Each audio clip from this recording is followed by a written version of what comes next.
traditional research is a one way, right? You work and then you return to the community. Cultural research in the epistemic partnership way is a feedback loop. So they're always at every step of the research process. So if you're making an intervention in policy, in government, in the public sector, in the community, the intervention, the feedback is immediate, right? Work in progress can be fed back to the specific constituencies immediately. So that's epistemic partnership. And in CRC, we also create a research environment. So in the very first instance, we work in the area of cultural studies. So the center wants to make visible the kind of work we do in cultural studies in Asia, and cultural studies of Singapore as well. So it's about institutional visibility. It's about disciplinary visibility.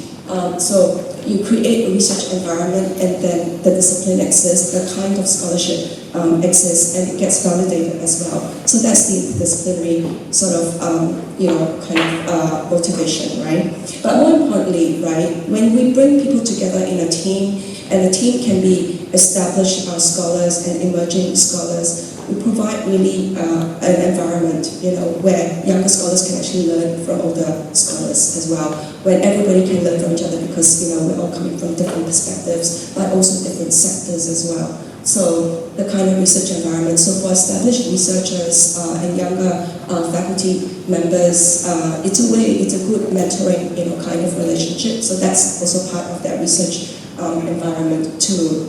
And CRC also houses a group of PhD students, part of the Cultural Studies in Asia PhD program. So for PhD students, attached to the CRC, it is really, kind of thinking, wow, there is a way to do research, that's a way to engage with the community, with culture outside of my PhD, right? So they learn new skills and capability in the process of being part of the Cultural Research Center as well. So that's, kind of essentially how we work, right? So the flagship, kind of research platform going forward for the next 5 years is around an idea called the communicative cities. So I won't go into the detail of that today, but suffice to say, if you think of, what is the grand challenge and what is the wicked problem facing the place and space that we live in today, I would say the city, right? The city is, that space, of the wicked challenge. The city is a space of grand challenge. Cities are growing, there's hyper-migration, there's hyper-diversity, leading to all sorts of tension.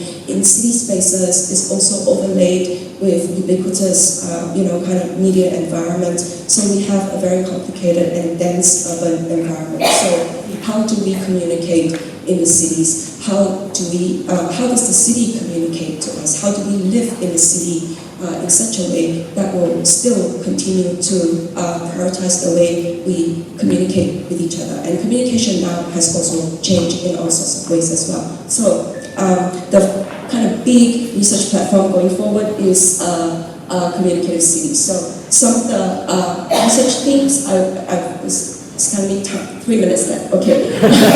Some of the research themes, very, very broadly, around governance and communication. How do we think about regulation of public space, e-government strategy, city branding, citizen engagement? How can we think through tensions around cultural diversity? How do we work with the indigenous, with the multicultural, with the cosmopolitan in such a way that we can contribute to urban resilience and cultural citizenship? So this is the kind of broad, kind of research platform around the communicative city. That's the kind of flagship, kind of research agenda of the Cultural Research Center. So we're interested in methods. The more experimental, the better. So methods from cross-discipline, from multi-faculty, and innovative methods. We're interested in practices and the conditions of production. We're interested in text in all its forms and their materialities.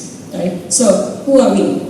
So that one there is the kind of the real people in a way, right? So myself as the director and my project officer, Felicia, and we have 2 postdoctoral fellows, Alisa and Wilson, adjunct research fellows, Sufan, who helped to organize this event, research member, Michelle, and a few research assistants attached to us, and we've got officially a CRC-funded PhD student, Wu, who is doing the sound back there. And the whole lot of us are held by an international advisory board of senior professors, Prof. Chua Beng Huat, Prof. Daniel Blow, Prof. Lee Wan Ling, Prof. Helen Young from Canada, and Prof. Nicholas from Melbourne. So that's the day-to-day personnel, and then there's a kind of governance structure with the advisory board. And then there's a whole lot, a big group of associates attached to the center. So basically how I work is, if you work on a project with me, then you are an associate of the center. So our culture studies and Asia PhD students, most of them are here. They are all attached to the center. Visiting fellows, Alex, who's also a DJ, so he'll be a DJ tonight, and Rosemary, and a few project teams. So lots of people, and most of you are also in this room. So these are all associates of the center as well. So if you are interested in being with the center, so just come to me to say you have a project you want to work on, right? Okay, so hot off the press, official press release, CRC partners with the Culture Academy. So this came through yesterday. So one of the projects that we want to do, so I want to also engage with industry, with government, and now we've officially partnered with the Culture Academy. So one of the first projects that we're going to work on is an international project on social inclusion and the arts. And we'll start to talk about this project in the next couple of weeks. And here I've got endorsement from Mrs. Rosa Daniel, Deputy Secretary for Culture. And just read the one in red where she says the Culture Academy looks forward to working with NUS CRC on some of their key projects in cultural research. So we're very, very thrilled to have the government on board, to have the Culture Academy on board as well. So now if you are interested in being trained on cultural research, you can come and join our PhD program. And apply to our PhD program, and what you can expect is we in culture studies we value prior industry experience, so that counts. And you can write a thesis with industry orientation, with policy orientation, because now you work on a thesis is not just to get a job in academia. You work on a thesis for lifelong education so that you can then continue in the sector that you are in. We will provide expert supervision. NUS is rich. We have full scholarship.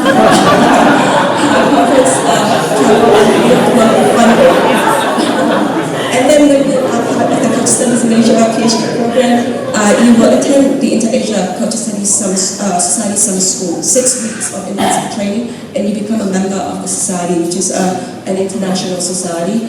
And as of this week as well, you can also graduate with 2 degrees, so because you have a joint double degree program with King's College London. So you can spend 1 year of your time in London at King's College as well, and you end up at the end of 3 to 4 years with 2 degrees, one from NUS and one from King's College. So just sign up with us on Facebook, on Twitter, and on Instagram, and you hear all about us, and you can just turn up when these are on. We have 4 speakers, and I will introduce them very briefly for now, and because when they talk, their full bio will be flashed on the screen. I'll introduce them in the order that they speak. Our first speaker is Professor Chua Beng Huat. So Prof. Chua doesn't need any introduction in Singapore, but he's renowned, esteemed senior professor in sociology at NUS, and also now in urban studies at Yale NUS. He's the author of many books, but most importantly, the most recent book published in 2017 called Liberalism Disavowed won the Ministry of Foreign Affairs Book of the Year prize. Right, so that's our first speaker, Prof. Chua, and our second speaker is Assistant Professor Imran in Tajudeen. So Imran researches architectural encounters in Singapore and Southeast Asia across the long durée, and he's currently working on his dissertation, turning his dissertation into a monograph, and it's on vernacular urban heritage in maritime Southeast Asia. And our third speaker is Dr. Felicia Low, and Felicia graduated from the Culture Studies in Asia PhD program in 2015. Felicia is the founding director of the not-for-profit organization called Community Cultural Development. And our fourth speaker is Professor Chen Kuan-Hsing, who is currently visiting professor in the Department of Communications and New Media. Kuan-Hsing was one of the co-founders of the Inter-Asia Cultural Studies Society together with Prof. Chua, and Kuan-Hsing is also one of the co-founding executive editors of the Inter-Asia Cultural Studies journal together with Prof. Chua as well. But in 2010, Kuan-Hsing published his kind of breakthrough book, Asia as Method, right? I think Asia as Method has completely changed the paradigm of how we do not just cultural research in Asia, but how we rethink the region and how we rethink geopolitical knowledge of production. So, can you please join me to welcome our four speakers? There's quite a lot of work on LGBT community, including Audrey's contribution to that.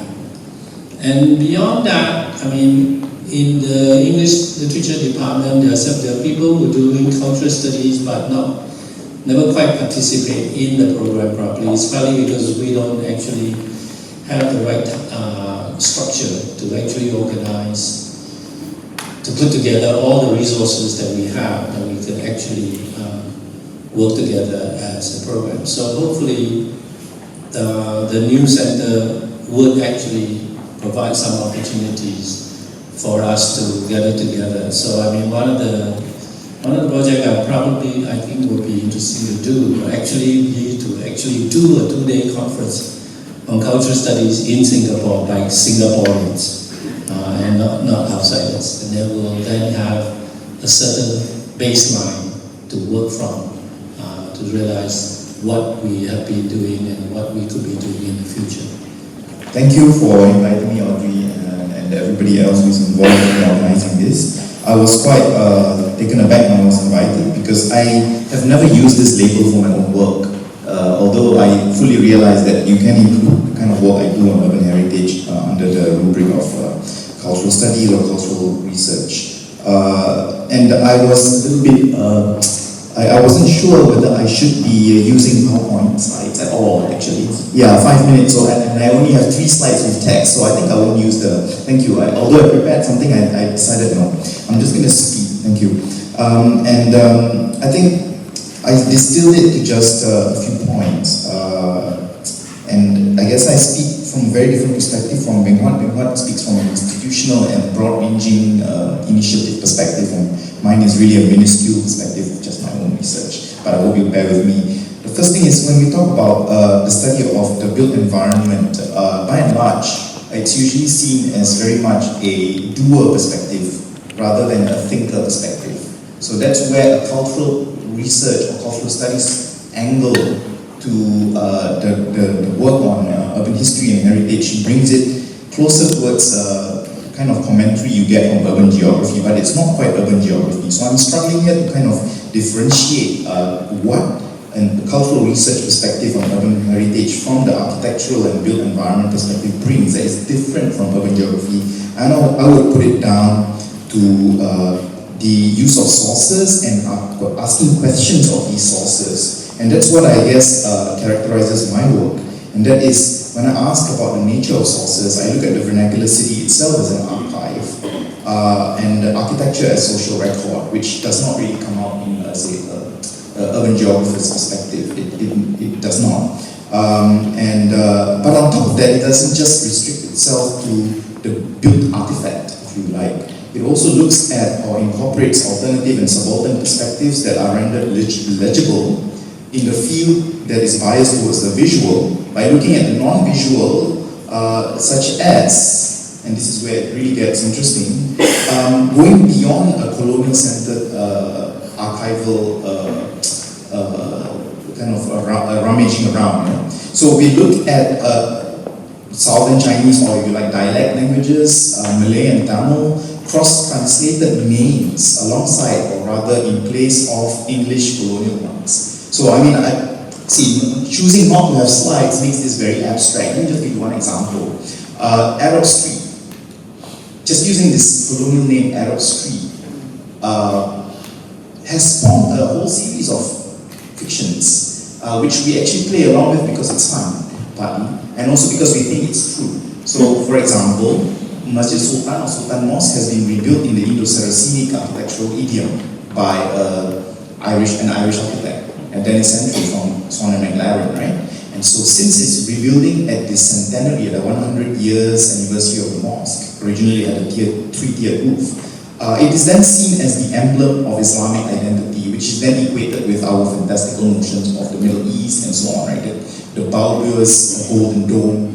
And then when we pedestrianize the Basra Mall, which is Basra Street, it's given these palm leaves to evoke Middle Eastern ambience. And actually, it was stated in the newspaper article, you build dome-shaped landscapes to evoke all sorts of things. And then Islamic designs. So what has happened here is that we extended a colonial fantasy into an actual built landscape that remakes the entire street, which is actually largely Javanese in its social composition in the past. And I want to come back to Arab Street. If you listen to Hokkians and Malays call it, they didn't call it Arab Street. The Hokkians call it Jawa Kai, which means Javanese Street, and the Malays call it Kampung Jawa. And I recall, actually, when we speak about public outreach, when I mentioned this during one of my lectures many years ago, at the end of it, somebody during Q&A actually said, I'm glad you said that. I've been correcting my mother for years. She keeps telling me she's going to Kampung Jawa, and I said, oh, Kampung Jawa is Arab Street. So in this manner, you kind of, I'm trying to then, I think I have to wrap up now, I saw 1 minute left. So there's the emic and the attic. Yeah? What is internal, but it's not about binary conception. So I want to end with going beyond, even let's say just talking about this. Even if, let's say, from architectural evidence to language and linguistic cross-translation across many different vernacular tongues, you can also look at maps. So one of the most misunderstood aspects of Singapore urban history is to look at the Jackson Plan and say, the be-all and all. It's not. Jackson Plan was an intent to segment the population according to a very neat classification. It never panned out that way, and I'm surprised how many times we keep perpetuating this myth that we really lived according to silos or ghettos. We never did. So if we go down to the fight, so this is talking about the fact that a colonial document might lead us towards that, but it's also our misassumption about the fact that there is a supposed imagined colonial reality. But the colonial reality was far more complex, even during the colonial period. So you can still look at colonial maps from 1820, 1825, and various other maps, 1880, 1893, and find the vernacular names written onto those colonial maps. So that tells us the colonial map surveyors, many of whom were not even white, they were, for example, Wajud Khan and so on, they recorded vernacular names in what we understand. So it's not about binary, and more significantly also that we can also start looking at the fine grain, as I mentioned earlier. So when we go street by street, house by house, unit by unit, what appear to be initially seemingly just anecdotes subvert the large stereotypes. So by looking at architecture and ownership, not just architecture and form. Architecture and form is one as a category of evidence, but architecture ownership, architecture and production, these anecdotes taken together subvert large generalizations that we're very used to. Thank you.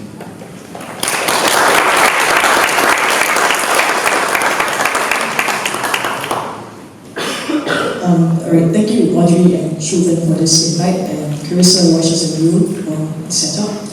I'd like to thank Prof. Chua also for taking me on for the PhD course. I have to support Audrey's pitch by saying that I didn't have a very strong academic background. My CV was filled with local projects and local teaching, but he still took me on.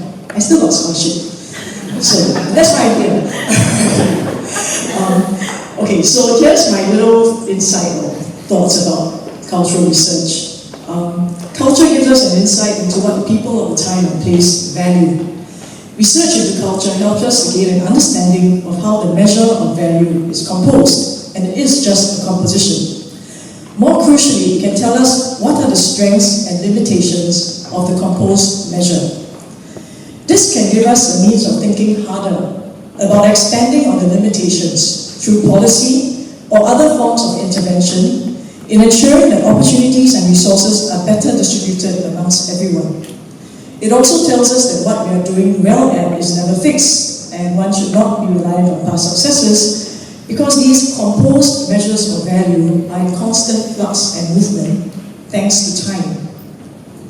Now, the basis of the CCD's work, the not-for-profit that I set up, is to understand better the different measures of value determined by different communities through expression in the arts. So I have attempted to locate communities across Asia with an understanding that these communities face different complex life conditions and hence carry measures of value that might be innovative and inspiring to us in Singapore. And all of this is expressed through the arts that they produce and create. Now locally, art itself has come to be valued in places where it used to be alien. Most recent research that I carried out, it's called Person-Centered Arts Practices with Communities, attempts to give value to the arts in a concrete and humanistic way, making the arts less alien to these communities. Through the arts, the participants, organizations, and artists come to see and value themselves and others in a way that surprises us all. And so this is how we contribute to culture. It's a surprise that counts. And this is how culture becomes a mirror of our values. And this is why I think research in culture is important, because at the end of the day, it brings meaning itself to life. And that's it. Thank you.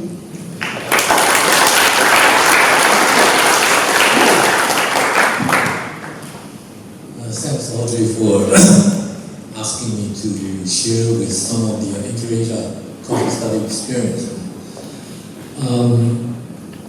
The project officially started around 2000, but much, prior to that, it had been this and that going on. So it was officially launched.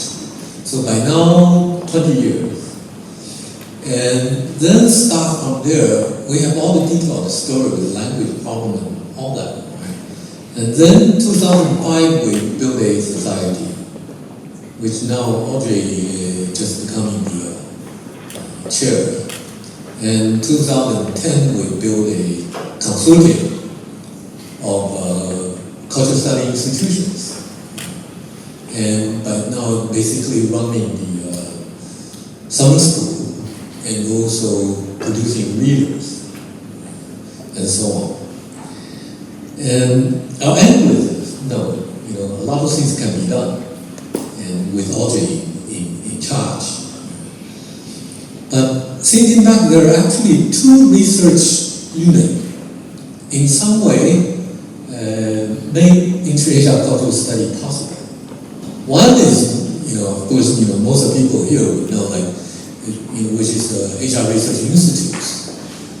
Beng Huat established the Cultural Study in Asia cluster, right, which was really responsible for producing the joint research, in the region. And also for younger scholar hosting for them to have enough time to write up. And all these are very important things. And because when we started, I'm happy to see Professor Eddie Goh is here. When we started, probably there's only the other one, Asian Journal of Communication. Now, we were hoping other things would emerge, but not so many. Another unit is actually I've been running for the past 25 years. It's this little center called Center for Asia Pacific Cultural Study with very little funding, but a journal was housed there. The beginning of the Taiwan Cultural Study Association was housed there. And over the past 25 years, it was not only for the journal, but everything else was running there. We produced hundreds of events, and it's mainly Mandarin Chinese speaking world. So we published around 80 to 100 volumes of books, including translation in collaboration with all the different publishers, larger or smaller scale. I guess what I'm saying is a research center has its own mission and momentum, and large and small, whether you have funding or not, we didn't have much funding from the university, which means you have a lot of autonomy and independence, right? You collaborate with, collaboration is the principle with all sectors. Okay. Now, I want to say a little things with this era. I went to Africa and moved by this project called African Institute for Agrarian Study, founded by late Professor Samoye. And he started this tri-continental project 20 years ago, okay?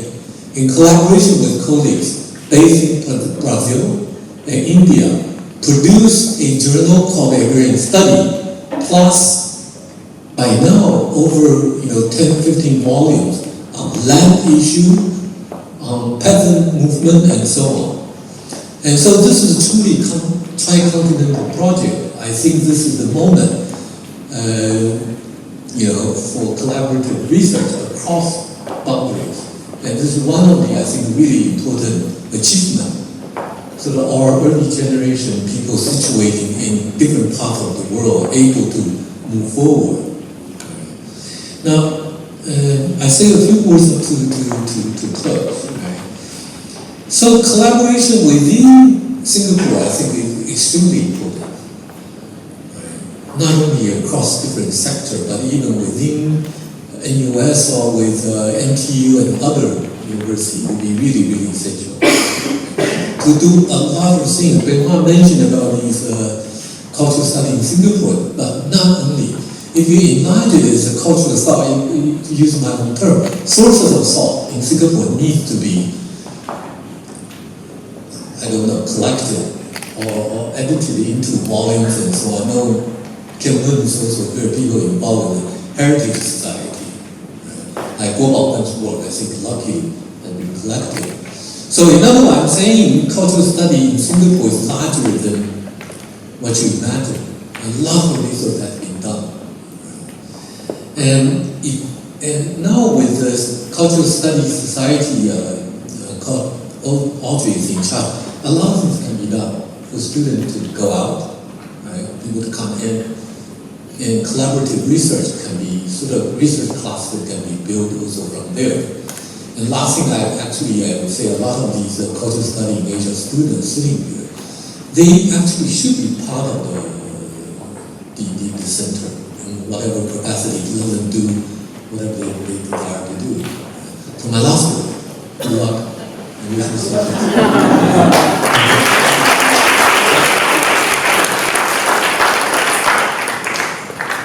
Thanks everyone for your very insightful 5-minute presentations. I think we hear from deep time, right? Deep time in the context of memory and post-colonial memory. When we think about cultural research, within the context of colonial history, or the kind of post-colonial memory that most nation states in this part of the world have undergone. But from what we hear in the context of deep time and memory is that when we do cultural research, we also value the vernacular, the subaltern, and the subterranean, right? To look at unofficial sources, to look at other sources that also come to constitute and shape, of voices and also challenge official memory and history. So that's one aspect of doing cultural research in the context of time, memory, and history.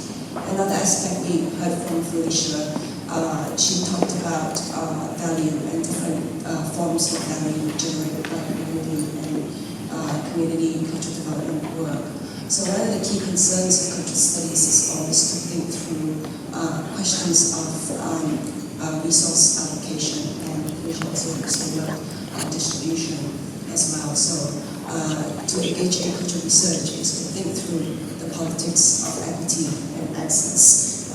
And when we think through the politics of equity and access, then we start to challenge the different formations of value and how value is encoded differently by different groups. And then we hear about cultural research in the context of various forms of institutionalization. From Prof. Chua's kind of account is really the founding father of cultural studies here. having started the Culture Studies in Asia PhD program, and also the Culture Studies cluster at the Asia Research Institute. Unfortunately, when I arrived in the US 2 years ago, we decided to close that cluster, so I couldn't park my center anywhere but in my own department in communications and new media. But that is good. Then I'm freed from the confines of the Asia Research Institute, and we can then be free to set up Cultural Research Center in the way that I can, without having to report to the remit of the Asia Research Institute. But we heard from Prof. Chua the institutionalization of Culture Studies in Singapore, both at the research level and at the level of research training for PhD students. And then from Prof. Chen Kuan-Hsing, to talk about how Inter-Asia Culture Studies began as a movement, as a project, with people from different parts of the world, in particular in Asia, coming together to work on projects. So one of the earlier conferences that I attended when I was a graduate student more than 20 years ago, in the Inter-Asia Culture Studies conference was there were parallel translations of about 5 to 6 languages taking place when the speaker is speaking at the podium and the translators at the back. And when you sit and listen to the papers, you just put your phone in tune to the station to hear the language that you're most comfortable in. So, from the very beginning of the Inter-Asia Culture Studies as a kind of global project, it's always about multilingual perspectives coming together to engage each other. So we need to do that a lot more, firstly within Singapore, within NUS, but also to take that out